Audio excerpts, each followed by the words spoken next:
Welcome back students. अब हम करेंगे turning effect of forces question 2 और 3 दोनों करेंगे। अब हम पेपर 2 5054 ओ लेवल्स के कोर्स में। अच्छा, question 2। Figure 8.3 shows a side view of two fences. They both have the same height and uniform density. So the only thing which is changing is that the center of mass इसका नीचे है और इसका जो area है वो ज्यादा है, surface area. On each fence in figure 8.3, mark with a cross the center of mass. अच्छा, first of all, this is a uniform rod, तो इसका बिल्कुल बीच में होगा। इसका बिल्कुल बीच में होगा। एक छोटा सा क्रॉस बना देते हैं। ठीक है ना, इसका पूरा बीच में होगा दैट सेंटर ऑफ मास। लेकिन इसका चूंकि मास ज्यादातर नीचे को, अगर हम इसके बीच में बिल्कुल एक लाइन बनाए, है इसका मास ज्यादातर नीचे को है ना। ऊपर को कम मैस है, नीचे को ज्यादा मैस है, तो इसकी सेंटर ऑफ मास नीचे होगा ज्यादा। ठीक है ना, इसका सेंटर ऑफ मास कंपैरेटिवली नीचे होगा। तो हम लोग इधर, sorry,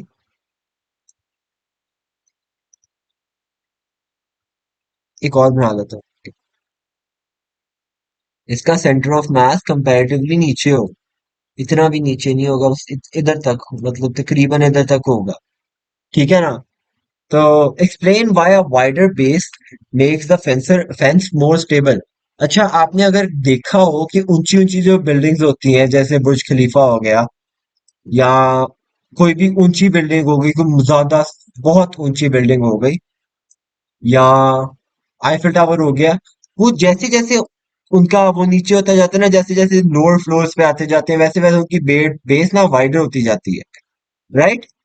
that is why they are so stable, और वो गिरते नहीं है। They don't succumb to an earthquake और समथिंग, वरना अर्थक्वेक से बहुत तबाही हो जाती है। लेकिन क्योंकि उनकी बेस जो होती है that is much wider than their upper parts, और उनका जो वो होता है, सेंटर ऑफ मास होता है, इट्स वेरी लो बिलो। इसी वजह से the pyramid was the largest tallest structure, man made structure for thousands of years. क्योंकि उसकी जो सेंटर ऑफ मास है, it is very much below. Right, उसके सेंटर ऑफ मास बहुत बिलो है। That makes the object more stable, and stability provide करती है if any, मतलब कोई भी आउटर सर्कमस्टांसेस, जैसे हवा चल गई, जैसे वो हो गया, what do you call it, earthquake आ गया, या कोई ऐसे नेचुरल डिजास्टर्स हो गए। So they stay stable in that like time. तो ये देख लेते हैं कौन सा क्वेश्चन पार्ट था ये। Does not topple,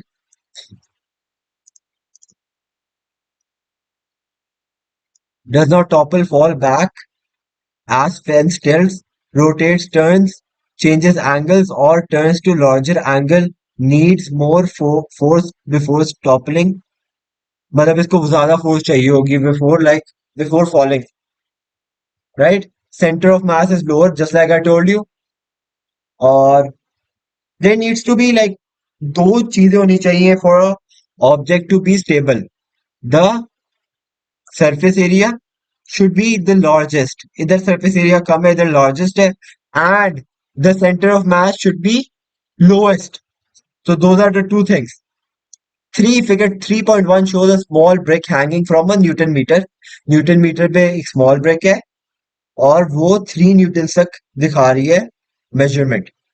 The reading on the Newton meter is 3 Newtons. Describe how the reading on the Newton meter is used to find out what the mass of the block is.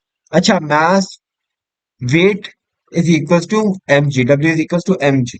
तो अगर हमने mass निकालना है, if we have weight and if we have gravitational field strength and we have to find out what the mass is, तो what we have to do is divide the weight by gravitational field strength which is G, and will get the mass. तो अगर हम wait को gravity मतलब 10 से divide कर दें, तो विल गेट मास। तो that is the right answer. This is exactly what I said. तो आप इसको एक बार पढ़ लें, मैं भी इसको आपसे आपके साथ पढ़ लेता हूँ.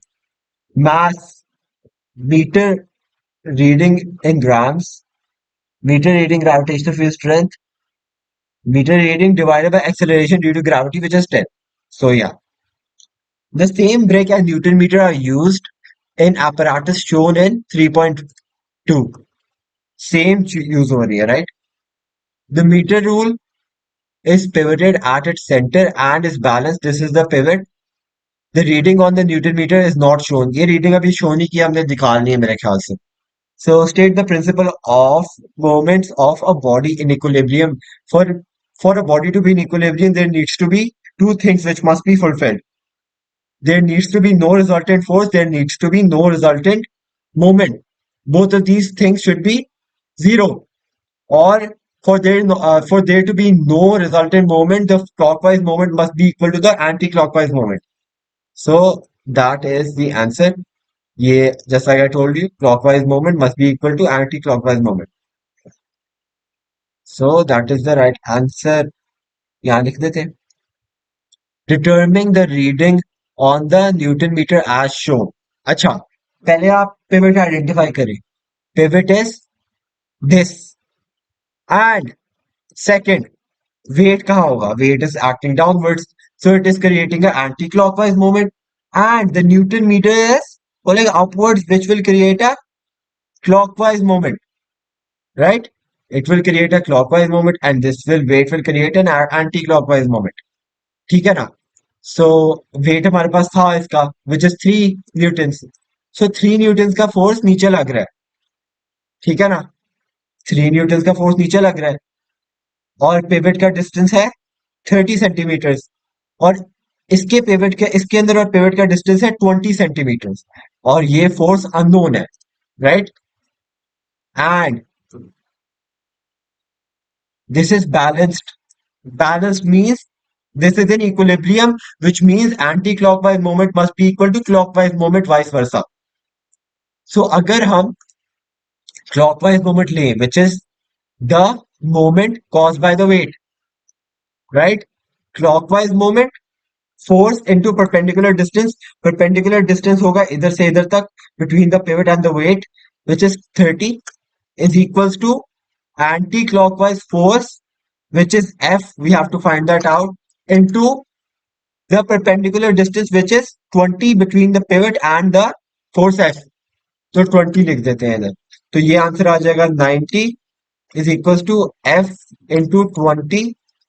So this will I think give us the answer of 4.5, and F is equals to 4.5. Very simple question. अच्छा, a beaker of water is placed so that the brick is partly immersed in the water as shown in figure 3.3. Apparatus is adjusted to keep the rule horizontal. ठीक है ना? अच्छा, first of all, the जो force act कर रहा होगा water से, this will be upwards, right? On the block, upwards on the block. But the weight will be downwards, right? और जो फोर्स है न्यूटन मीटर की वजह से, that will also be upwards. So Newton meters वाला force और upthrust वाला force caused by the water will be in the clockwise moment, and the anti-clockwise moment will be the force of the weight, right? इसका upthrust लिख लेते हैं. Up upthrust will cause a thrust will cause a this will cause a clockwise moment, and the weight will cause a anti-clockwise moment. So the force F plus the upthrust is equals to W now, which results in there being a resultant moment. Resultant moment होगा तो suggest why the reading on the Newton meter is less than the answer shown in figure B2. Because there is an additional force caused by the upthrust. So that is the answer, which is force upward on the block due to water, force due to water on brake, Force downward of the brick is reduced the concentration by water. Force exerted by brick reduced. Acha, this is like what I said. I just mentioned what the force was, which is upthrust. So that is it for this video. I hope you enjoyed. Thank you for watching. Allah Hafiz.